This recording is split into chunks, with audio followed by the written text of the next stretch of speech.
राहु आपके कुंडली में जिस भी भाव में बैठा हो, उस भाव से संबंधित फल की प्राप्ति के लिए यदि आप चिंता करते हैं, अत्यधिक प्रयास करते हैं, दिन रात उसके विषय में सोचते हैं, तो उस फल की प्राप्ति में आपको विलंब होगा। नमस्कार, बहुत स्वागत है आपका। आज के अंक में हम बात करेंगे राहु और उसके प्रभाव के संबंध में। हम 12 घर के विषय में बात करेंगे। 12वें भाव तक में क्या इसके शुभ प्रभाव पड़ते हैं एवं क्या अशुभ प्रभाव पड़ते हैं। राहु यदि आपके प्रथम भाव अर्थात लग्न में उपस्थित हो तो ऐसे जातक धनी अवश्य होते हैं। ऐसे जातक निम्न स्तर का कार्य करने वाले होते हैं। साथ में ऐसे लोग स्वार्थी प्रकृति की होते हैं, केवल अपना जानते हैं और इनका विचार व्यवहार भी दुष्ट की भांति हो जाता है। ये राहु के प्रभाव है आपके प्रथम भाव या लग्न भाव में बैठने का। अब है कि राहु जिस भाव में बैठा है उस भाव के फल के विषय में यदि आप चिंता करते हैं तो आपको उस फल की प्राप्ति में विलंब होगा। प्रथम भाव का फल होता है व्यक्तित्व, आपका शरीर, आपका रूप रंग, आपका सुख। यदि आप अपने जीवन में सुख की चिंता करते हैं तो वो आपको विलंब से प्राप्त होगा। आप अपने व्यक्तित्व को समाज में बढ़ाना चाहते हैं, प्रतिष्ठा बढ़ाना चाहते हैं, इसके विषय में लगे हुए हैं तो भी आपको इस कार्य में विलंब होने वाला है। ये था राहु का प्रथम भाव का प्रभाव। यदि राहु आपके दूसरे भाव में बैठा हो तो दूसरा भाव धन का भाव माना जाता है, आर्थिक का भाव माना जाता है, अर्थ का। दूसरे भाव में बैठने से राहु ऐसे जातक प्रदेश में वर्क करने वाले, कम संतान वाले, कुटुंबहीन जातक होते हैं। इनकी भाषा कठोर होती है। धन की कमी इन्हें महसूस जीवन में होते रहती है, परंतु धन संग्रह करने की इनकी प्रवृत्ति बनी रहती है। यदि ऐसे जातक धन के विषय में अधिक चिंता करते हैं तो इनको धन प्राप्ति में यहाँ विलंब होगा। चूँकि ये धन और अर्थ का स्थान है। यदि आपके तीसरे भाव में राहु बैठा हो, ये तीसरा भाव है, यहाँ पर राहु बैठा हो, ऐसे जातक विवेकशील प्रकृति के होते हैं, अच्छे व्यवसायी भी होते हैं, कर्मशील प्रवृत्ति के भी व्यक्ति होते हैं, लगातार अपने वर्क में लगे रहते हैं। यहाँ राहु शुभ फल देता है। चौथे स्थान में यदि जिनके कुंडली में राहु बैठा हो तो ऐसे जातक क्रूर स्वभाव के हो जाते हैं, अनावश्यक रूप से मिथ्याचारी, झूठ बोलने वाले, असंतोषी, दुखी, साथ में इनकी माता को कष्ट होता है। तो यहाँ राहु शुभ नहीं माना जाता। 5वें नंबर पर यदि राहु हो, यह स्थान जातक को राहु के कारण भाग्य यहाँ बढ़ जाता है, भाग्यशाली बनाता है। जातक शास्त्र पढ़ने वाला होता है, परंतु कुटुंब से संबंधित नुकसान होता है।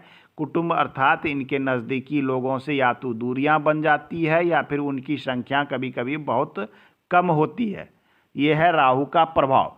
यदि 5वें में राहु हो और आप जो है अपने शिक्षा के विषय में चिंता करते हैं, संतान के विषय में चिंता करते हैं, तो इन चीज़ों की प्राप्ति में आपको विलंब होगा। 6ठे स्थान पर राहु, 6ठा स्थान पर राहु शुभ फल देता है, जातक को निरोगी बनाता है, पराक्रमी बनाता है, साथ में बड़े कार्य करने वाले।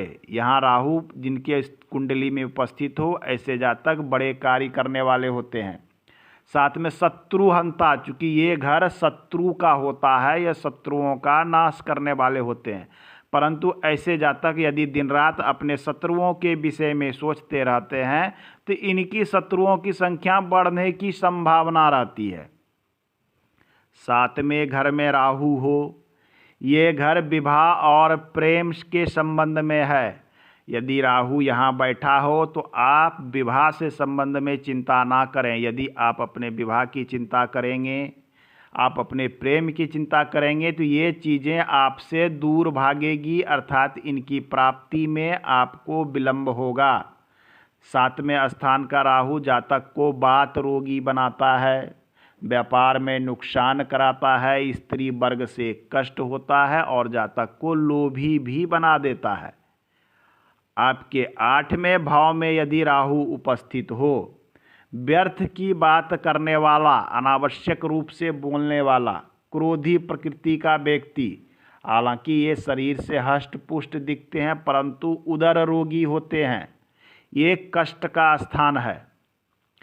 बात करें हम 9वें घर का, तो 9वें घर का राहु जातक को धर्मात्मा बनाता है, धर्म कर्म में इनकी रुचि होगी, तीर्थ यात्री होंगे, इनको तीर्थ वाले यात्रा करना इनको पसंद होगा, परंतु ये दुष्ट प्रवृत्ति के भी व्यक्ति होंगे। 10वें घर का राहु, 10वें घर का राहु, ये घर आपके पिता का माना जाता है, आपको सरकार द्वारा लाभ का घर माना जाता है। इस स्थान पर राहु संघर्ष कराता है जातक को और लाभ थोड़ी प्राप्ति कराती है, मतलब संघर्ष अधिक होगा और आपको लाभ कम होगा। साथ में अल्प संतति, मतलब आपके संतान की संख्या को भी राहु यहाँ पर कम करता है। यदि आप यहाँ पर, ये सरकार द्वारा लाभ का स्थान है, आप सरकार से अधिक लाभ चाहते हैं, इसके विषय में चिंता करते हैं, तो आपको यहाँ पर उल्टे परिणाम देखने को मिलेंगे, समस्याएं बढ़ेगी। 11वें स्थान पर यदि राहु है, ऐसे जातक मितव्ययी अर्थात कंजूस प्रवृत्ति के होते हैं, अच्छे वक्ता होते हैं परंतु आलसी भी बहुत होते हैं। यहाँ राहु के साथ चंद्र का होना शुभ माना जाता है, ये राजयोग देता है, आर्थिक लाभ का स्थान है। आपका राहु यदि 11वें भाव में बैठा हो तो अपने आर्थिक स्थिति के विषय में चिंता ना करें, यदि आप उसके विषय में अधिक चिंता करेंगे तो आपको आर्थिक लाभ प्राप्त होने में विलंब होगा। 12वां स्थान, ये 12वां घर है, यदि यहाँ राहु हो व्यक्ति को चिंताशील बनाता है, विवेकहीन बनाता है। ऐसे व्यक्ति अपने अधीनस्थ या अपने से छोटों के साथ में बुरा व्यवहार करने वाले हो जाते हैं। यहाँ ये राहु का प्रभाव बहुत अच्छा नहीं माना जाता है। यहाँ पर ये ऋण का घर है, यदि आपके ऊपर कर्ज है, आपके ऊपर ऋण है, ये खर्च का घर है और आप चिंता करते रहते हैं कि धन व्यर्थ में खर्च होता है, काफ़ी ऋण हो गया है, तो ये चिंता करने से आपकी ऋण और खर्च की सीमा और बढ़ जाएगी। राहु का कार्य है, ये जिस भी घर में बैठता है, चाहे ये धन का हो, ये ऋण का हो, पिता का हो, सम्मान का हो, पत्नी का हो, उस घर से संबंधित यदि आप चिंता करेंगे तो समस्याएं बढ़ेगी, उस फल की प्राप्ति में आपको विलंब होगा। तो राहु आपके बैठा हो तो उस अनुसार से आप अपने आप को ढाल लें। आज के अंक में इतना ही। नमस्कार।